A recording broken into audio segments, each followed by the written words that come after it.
Hey guys, tonight we're diving into a world of salt-sprayed ships and elephant hoofbeats, where Carthage, a glittering jewel of the ancient Mediterranean, trembles at the shadow of a scrappy, stubborn Rome.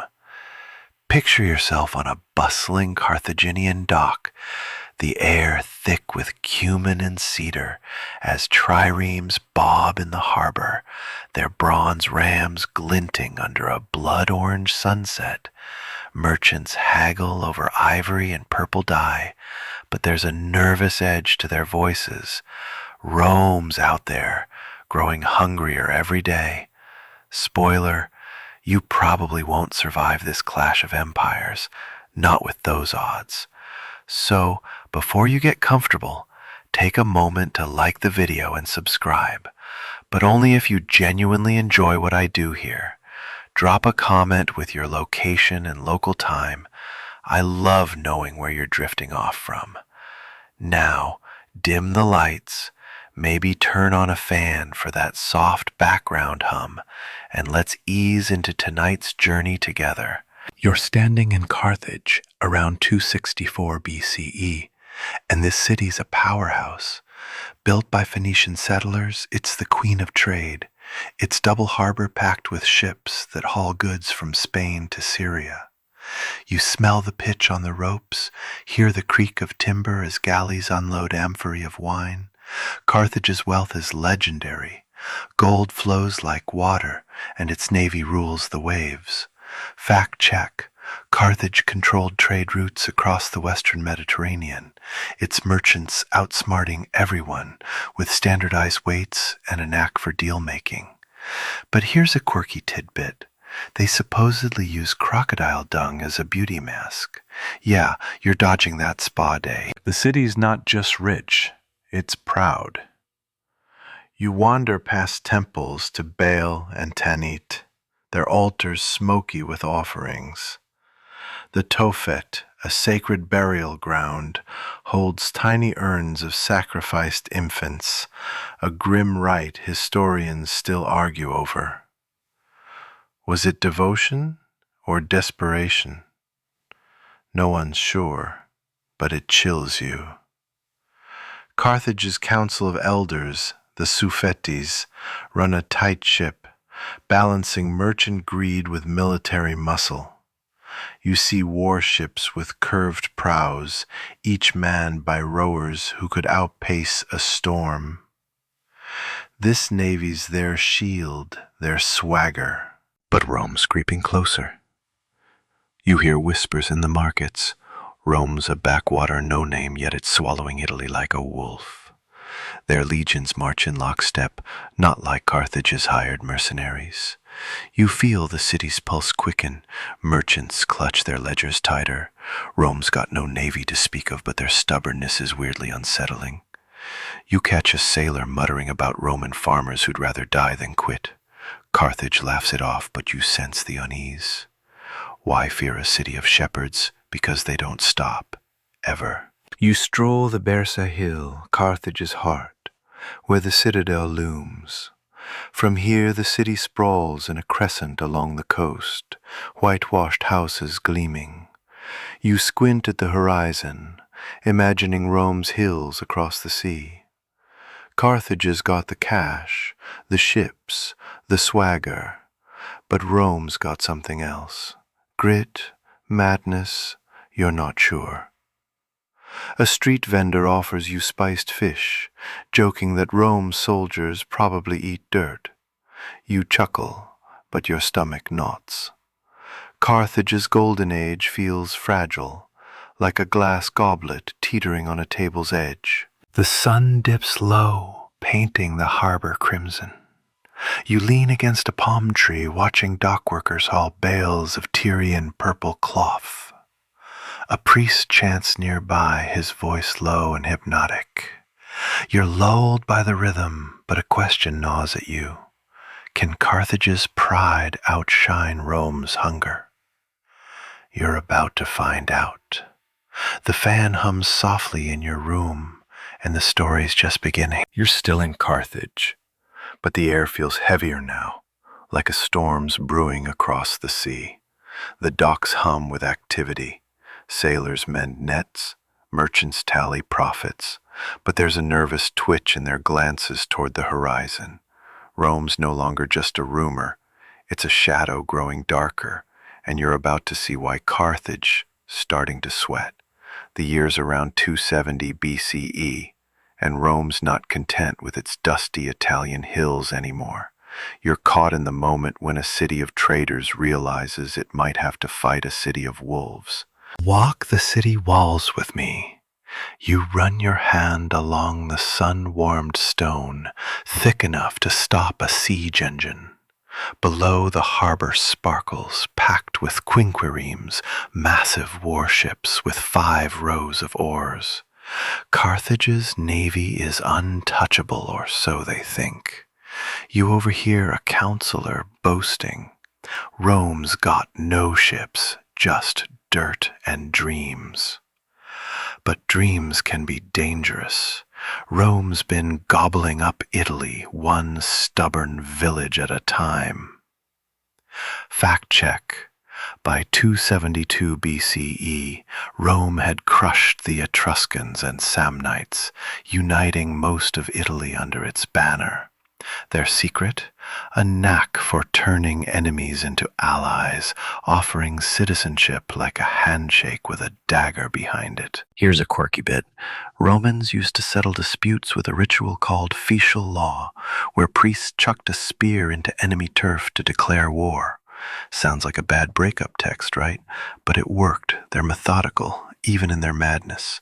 You catch a Carthaginian spy's report. Rome's legions are small farmers who fight like they're defending their own fields. No mercenaries, just loyalty. That's new. Carthage hires Numidian cavalry and Balearic slingers, but loyalty? You can't buy that at the market. You pause by a tavern, where sailors swap stories over sour wine. One claims Rome's Senate argues so loud you'd think they're auditioning for a Greek play. You smirk, but the truth stings. Rome's chaos somehow breeds strength. Historians still argue whether Rome's early expansion was planned or just dumb luck.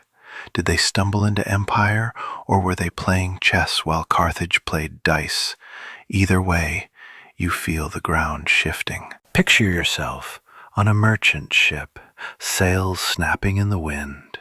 You're headed to Sicily, a juicy trade hub Carthage has controlled forever. But Rome's sniffing around, cozying up to Messana, a Sicilian port. You squint at the coastline, imagining Roman boots landing there. Carthage's elders are livid. Sicily's their backyard. If Rome takes it, they'll choke Carthage's trade routes. You smell the salt and fear, the crew muttering about those toga-wearing lunatics. A deckhand jokes, maybe we'll toss them some elephant dung to scare 'em off. You laugh, but your gut twists. Remember that crocodile dung sunscreen from the markets? Yeah, Carthage might need stronger protection. The ship rocks gently, and you lean against the railing. Stars prick the sky, and you wonder if Carthage's pride is blinding them. They've got the ships, the gold, the swagger, but Rome's got grit. You hear a distant gull cry, and it sounds like a warning. Back in your room, the fan's hum pulls you deeper into the story, and you're not sure who to root for yet. You're on a Carthaginian warship now, the deck pitching beneath your feet as oars slice through the Mediterranean's turquoise waves. It's 264 BCE, and the First Punic War has erupted like a spark in dry grass. Sicily's the prize, and Rome's audacity, marching into Messana, has Carthage's blood boiling. You're sailing into the chaos, where naval battles and stubborn pride make Carthage's fear of Rome sharpen like a blade. The sea smells of salt and tar, and you're about to see why this war changes everything. Grip the railing as your quinquereme surges forward, its bronze ram gleaming like a shark's tooth. Carthage's navy is a machine, 120 ships, each with hundreds of rowers trained to ram or board enemies with terrifying precision. Fact check. Carthage's naval dominance came from centuries of Phoenician expertise, their ships outmaneuvering anything in the Western Mediterranean. But Rome? Their landlubbers, their navy a joke, until they build one. You hear a captain scoff, "Romans rowing, they'll sink before they fight." You chuckle, but there's a nervous edge to it. Here's a quirky tidbit. Romans invented the corvus, a spiked boarding bridge that drops onto enemy ships, turning sea battles into land fights. It's like they cheated the rulebook, and Carthage didn't see it coming. You watch a drill. Rowers sweat, oars splash in rhythm, but the crew's tense. Rome's new ships are clumsy, but those corvus bridges let their legions storm aboard like wolves. Historians still argue whether Carthage underestimated Rome's adaptability or just got outplayed. Either way, you feel the tide turning. Picture the Battle of Mylae, 260 BCE. You're there, spray stinging your face as Carthaginian ships charge.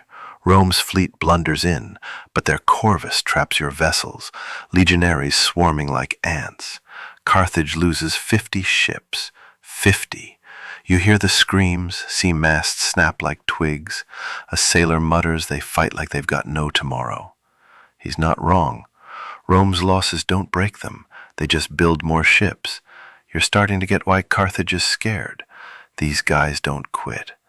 Back on deck, a lookout shouts about Roman sails on the horizon. Your heart races. The crew scrambles, slingers loading stones, archers knocking arrows. A young oarsman jokes, "Maybe we'll feed 'em to the fish." You force a smile, but your hands are clammy.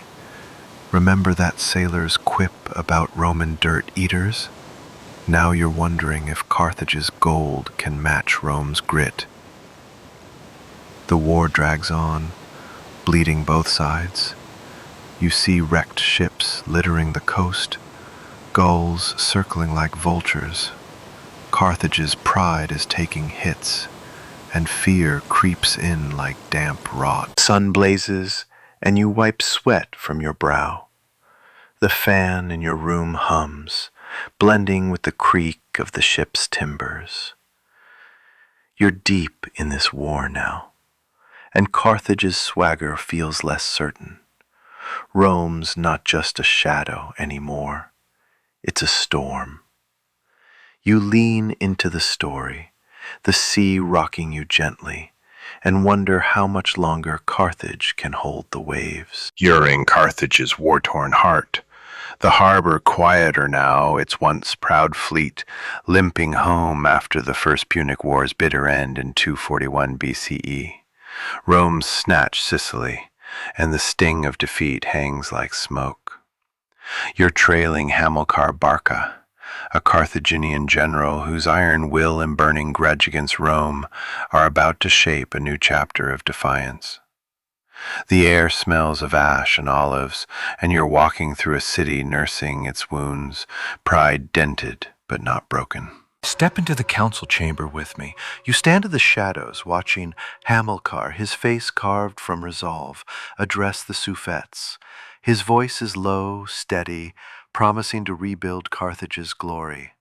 Fact check.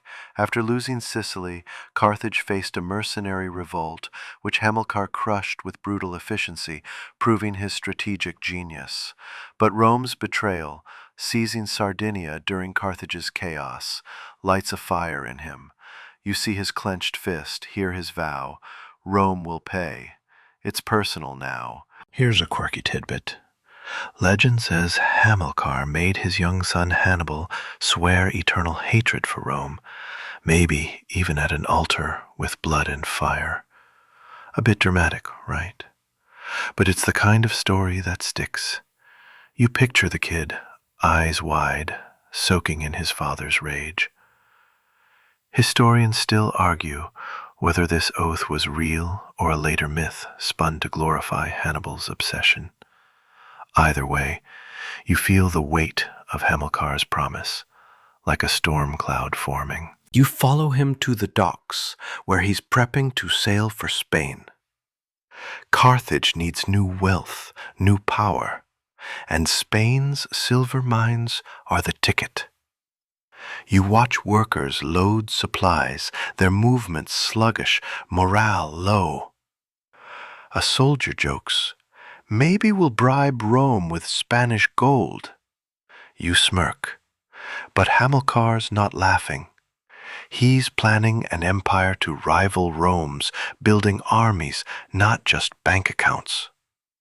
You catch a glimpse of young Hannibal trailing him, mimicking his stride. That kid's trouble waiting to happen. Picture yourself on Spain's rugged coast, 237 BCE. You're with Hamilcar's army, trudging through dust and scrub.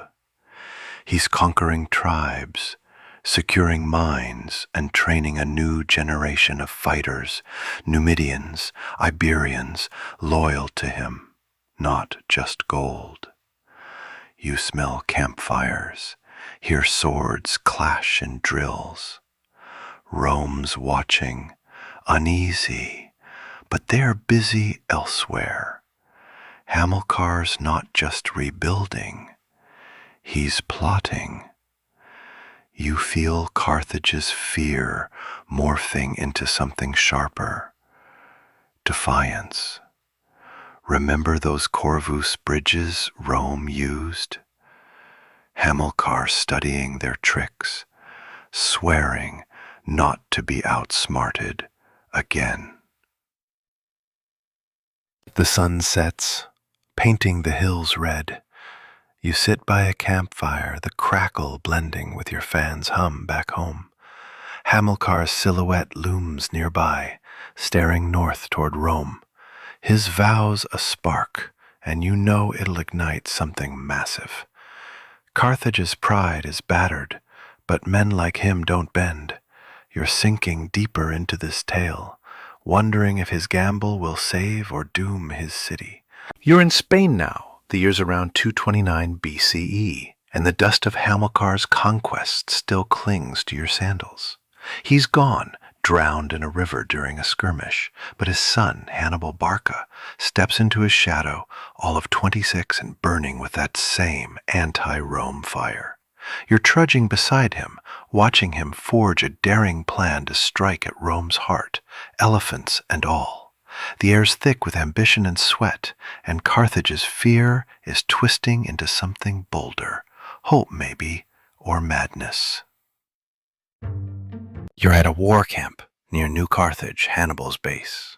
Tents flap in the wind, and you hear the low rumble of war elephants, their trunks swaying like pendulums. Hannibal's got his father's charisma, but sharper edges. Think a general who could charm a snake or slit its throat. Fact check, Hannibal took command in 221 BCE, uniting Spain's tribes and building an army of 50,000, including Numidian cavalry and those iconic elephants. His plan?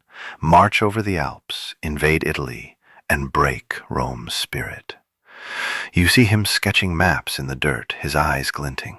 Crazy? Sure, but you're hooked. Here's a quirky tidbit. Those elephants weren't all African giants.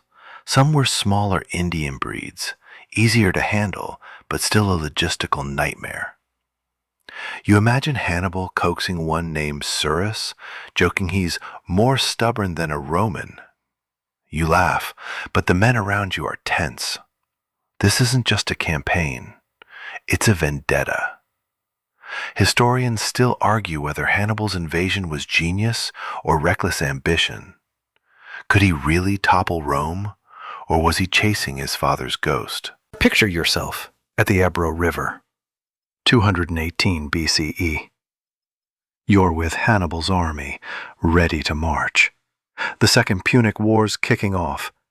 sparked by Hannibal's attack on Saguntum, a Roman ally. You smell leather and horse sweat, see soldiers sharpening spears. Hannibal's speech rallies them. Rome thinks they're untouchable. We'll prove them wrong. You cheer, but your stomach knots. Rome's legions are no joke. You spot those elephants, 37 of them, loaded with gear. A soldier quips, "Hope they don't eat the Alps." You smirk, but the scale of this gamble hits you. You start marching the ground hard underfoot. Hannibal's got Gauls, Iberians, and Numidians, plus mercenaries who'd fight for a good lunch. You pass villages, locals staring at the elephants like they're gods. Carthage's council back home is nervous. They're bankrolling this, but it's Hannibal's show. You feel their old fear of Rome simmering now mixed with pride. Remember Hamilcar's vow by that smoky altar? It's alive in Hannibal, driving every step toward the Alps. The sun dips, and you camp by a stream. The elephants' trumpets echoing. Your fans' hum blends with the night sounds, pulling you deeper. Hannibal's dream is wild, maybe impossible, but you're with him, heart racing, wondering if Carthage can outwit Rome's stubborn grip. You're shivering in the Alps, 218 BCE, your breath puffing white as you trudge behind Hannibal's army. Elephants lumbering through snow-dusted passes. The air's thin, shark with pine and ice, and Carthage's gamble to invade Italy feels like a tightrope walk over a chasm. You're deep in Hannibal's audacious trek, where every step tests his dream and stokes Carthage's fear of Rome's wrath. Rocks skitter underfoot, and you're about to see why this crossing becomes legend. The trail's a nightmare, narrow ledges, howling winds, and avalanches waiting to bury you. You're with 38,000 men, 8,000 cavalry, and those elephants, their bulk swaying as they navigate cliffs. Fact check.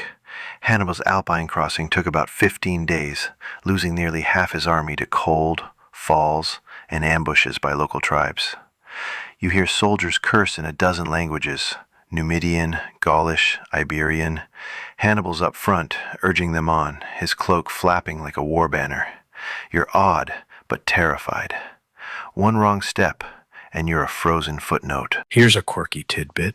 One elephant, probably Surus, survived the Alps, and Hannibal rode it like a rock star. You catch a soldier joking, "If Surus makes it, maybe we've got a chance."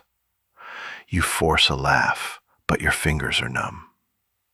Historians still argue whether Hannibal's route was the Col de Clapier or another pass. Nobody's cracked the map for sure.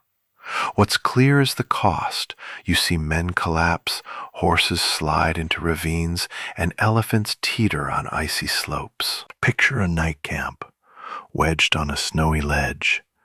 You huddle by a meager fire, the stars cruelly bright. An elephant trumpets, spooked by a wolf's howl.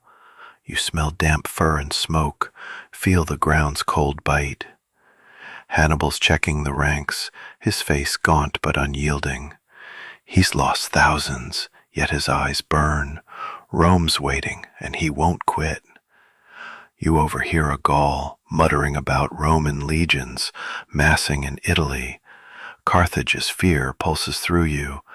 If this fails, Rome won't just win, they'll crush everything. You stumble on, dodging boulders dislodged by tribesmen above.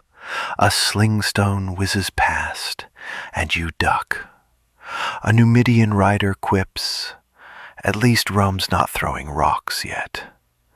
You smirk, but your heart's racing. Remember those Corvus bridges Rome used at sea. Hannibal's banking on surprise to outsmart them. But this crossing is bleeding his strength. Carthage's pride, once gleaming like their harbor, feels fragile up here, where survival's a coin toss. Dawn breaks, painting the peaks pink. You're exhausted, but the Italian plains glimmer below. Hannibal points, voice steady. That's our prize. You want to believe him, but fear gnaws. Rome's not Sicily's easy pickings. Your fan's hum back home blends with the wind's moan, and you're sinking deeper into this frozen epic, wondering if Hannibal's dream can outlast the Alps. You're standing on the blood-soaked fields of Cannae, 216 BCE. The August sun scorching your neck as Hannibal's army pulls off a masterstroke against Rome. The air reeks of iron and sweat, and you're witnessing Carthage's greatest triumph. Yet a shadow of fear lingers. Rome's too stubborn to break.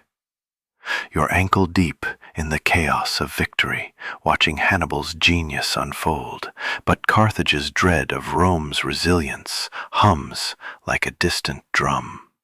The battle's a trap, perfectly set. You see Hannibal's crescent formation, Gauls and Iberians in the center, Numidian cavalry on the wings, luring 80,000 Romans into a deadly embrace. Fact check. At Cannae, Hannibal's 50,000 men encircled and slaughtered nearly 70,000 Romans in a single day, one of history's bloodiest battles. You hear the clash of shields, the screams as Hannibal's troops tighten the noose. Romans fall like wheat under a scythe, their legions crushed by tactics Rome never saw coming. You're awed, but the scale of it churns your stomach. Here's a quirky tidbit.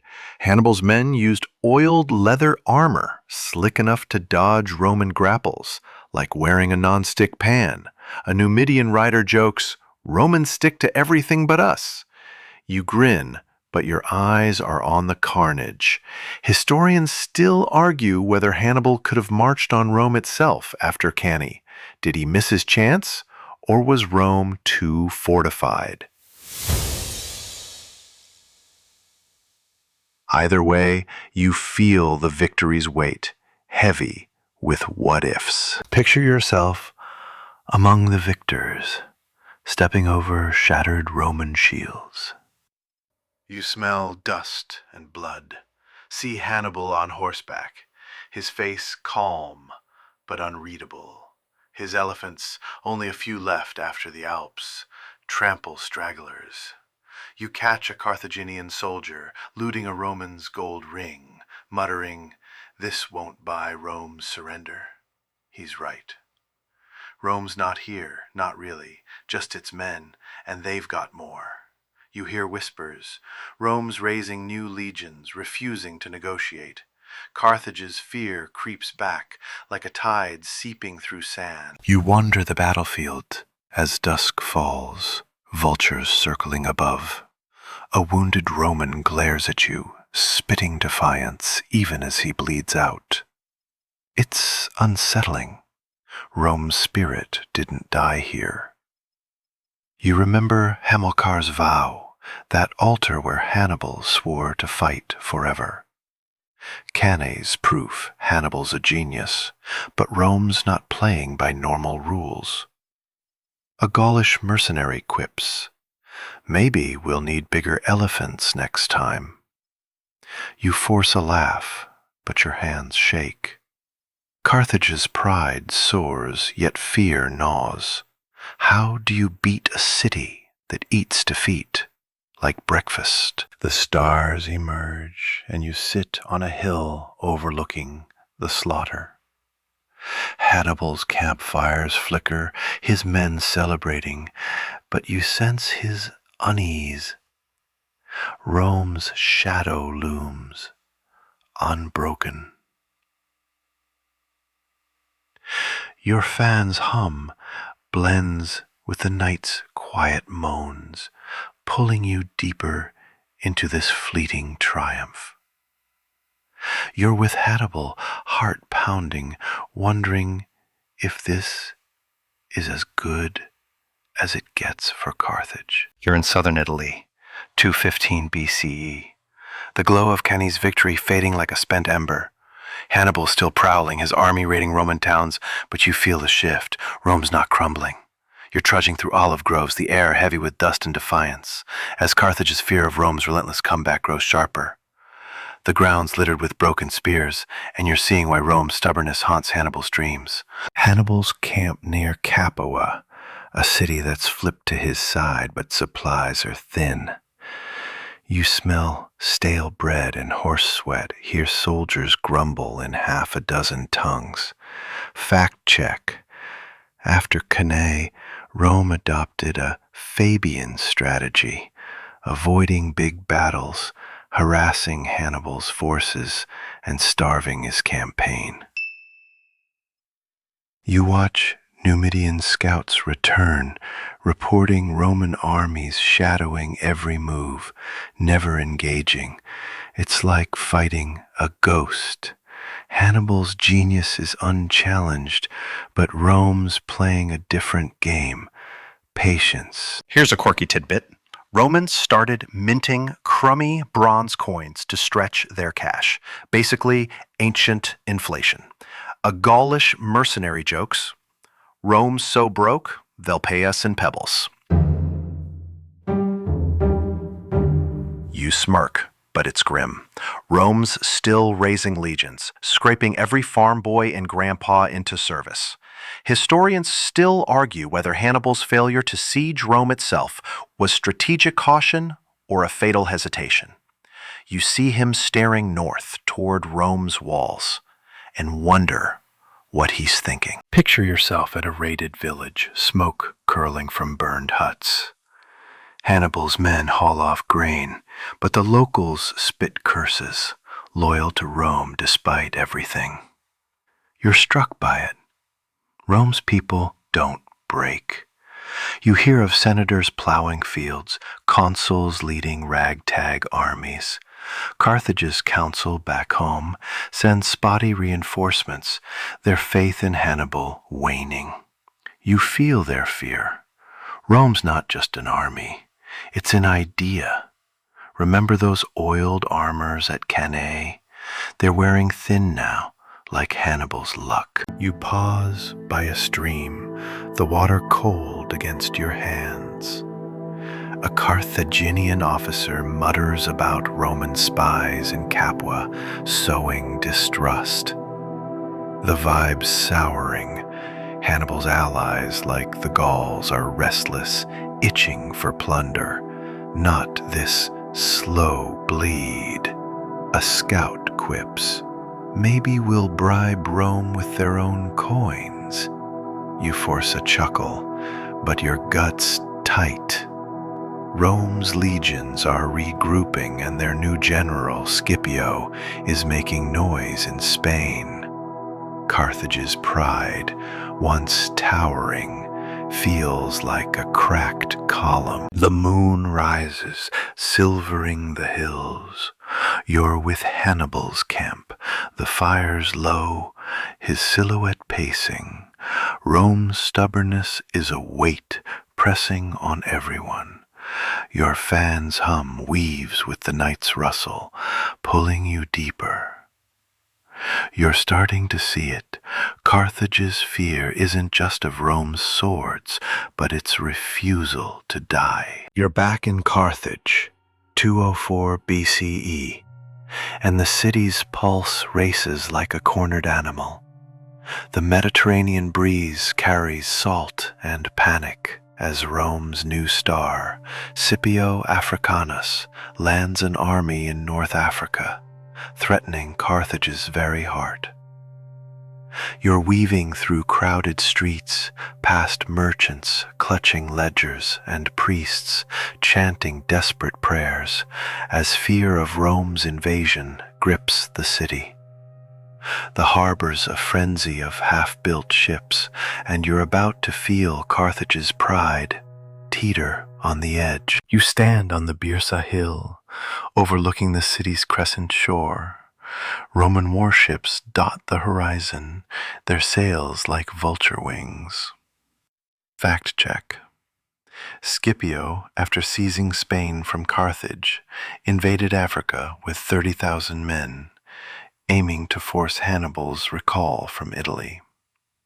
You hear the council's frantic debates, surrender or fight. The Sephates are pale, their gold rings glinting as they gesture wildly. Carthage's navy, once unstoppable, is a shadow of its past, crippled by years of war. You smell fear in the air, mixed with incense from Tanit's temple. A quirky tidbit. Carthaginians tried bolstering defenses with war elephants trained to charge by blowing trumpets, but half the time they spooked and trampled their own troops. A dock worker jokes, maybe we'll scare Rome with our own stampede. You force a smile, but your chest's tight. Historians still argue whether Carthage could have negotiated peace or if Rome's bloodlust was too far gone. Scipio's burning village is nearby, and you see smoke rising, a grim reminder of Rome's reach. Picture yourself at the city walls, where volunteers, merchants, even women, stack stones to reinforce them. You hear hammers clang, see children hauling water for soldiers. Hannibal's been summoned back, but he's still sailing, his army battered from Italy's grind. You catch a priestess muttering about the Tophet's old sacrifices, wondering if the gods have abandoned Carthage. The city's pride, once bright as its purple dyes, is fraying. Remember those Corvus bridges Rome used ages ago? Now it's Scipio's legions, disciplined and vengeful, that haunt your dreams. You slip into a market, now half empty, where a vendor offers you shriveled figs. He whispers about Numidian allies defecting to Rome, swayed by Scipio's promises. Betrayal stings worse than defeat. A young soldier, barely 16, boasts, Hannibal'll crush them, but his eyes dart nervously. Carthage's fear is a living thing, clawing at everyone. You feel it too. Rome's not just at the gates, it's in the cracks of every wall, every doubt. The sun sets, blood red over the sea. You lean against a palm, watching torches flicker along the ramparts. Hannibal's coming, but will he be enough? Your fan's hum blends with the city's distant cries, pulling you deeper. Carthage's defiance is all that's left, but Rome's shadow feels closer than ever. You're on the plains of Zama, 202 BCE. The air thick with dust and dread, as Hannibal faces Scipio's Roman legions in Carthage's final stand. The sun burns high, glinting off spears, and you're surrounded by the clatter of shields and the trumpeting of elephants. Carthage's pride, battered but unbowed, is on the line, and you're watching its fate unfold in a clash that will echo through history. Fear of Rome's iron will pulses through every soldier, and you're about to see why this day breaks an empire. The armies are lined up, Hannibal's 40,000 veterans and mercenaries, against Scipio's 35,000, bolstered by Numidian cavalry that once rode for Carthage. You smell sweat and leather, hear the low growl of orders. Fact check. The Battle of Zama marked Rome's decisive victory in the Second Punic War, ending Carthage's power. Hannibal's elephants charge, but Scipio's men open lanes, letting the beasts rampage uselessly through. You wince as one crashes into a ditch, trumpeting in panic. Hannibal's tactics, once unstoppable, meet their match in Scipio's cool precision. Here's a quirky tidbit. Some of Hannibal's elephants were so old they'd been nicknamed grandpas by the troops, barely fit for battle. A Numidian defector jokes, "They're retiring to Rome's zoo." You force a chuckle, but your throat's dry. Historians still argue whether Hannibal could have won with better cavalry or if Scipio's adaptability was just too sharp. You see Hannibal's face, lined with exhaustion, still scanning for an edge, but Rome's discipline is a wall he can't crack. Picture yourself amid the chaos. You dodge a stray javelin, heart pounding as Roman legions advance in tight ranks. Hannibal's center holds, but Scipio's Numidians outflank, cutting down Carthage's cavalry. You hear the screams, see blood soak the sand. Hannibal fights on, but his men falter, their loyalty fraying under Rome's relentless pressure. You remember Hamilcar's vow, that fiery oath by the altar. It's here, crumbling like dry clay. Carthage's fear of Rome, born in Sicily's loss, is now a prophecy fulfilled. You stumble to a rise, watching the battle's end. Hannibal's army breaks, survivors fleeing, as Scipio's men cheer. Carthage's pride, its golden harbors and elephant dreams, lies shattered. A wounded soldier mutters, Rome eats defeat and spits out victory. He's not wrong. You feel the weight of it. Rome's not just winning, it's erasing Carthage's story. The city will limp on, but its soul dies here. You think back to those crocodile dung masks in Carthage's markets, a silly memory now, like a joke no one laughs at anymore. The sun dips, casting long shadows over the dead. You're silent. Hannibal escapes, but Carthage is done. Rome's shadow swallows it whole. The dust settles, and you're drifting now, the battlefield fading like a dream. Your eyelids grow heavy, the fan's soft hum wrapping you in a gentle cocoon. Carthage's story, its ships, its elephants, its stubborn pride, slips into the night, a whisper of a world long gone. You're safe here, tucked under your blankets, the stars outside your window winking like old gods. Let the clash of empires dissolve. Let the fear and fire of Zama melt away. You've walked with Hannibal, felt Carthage's pulse, and that's enough for tonight. Sleep calls, soft and warm, carrying you to quieter shores.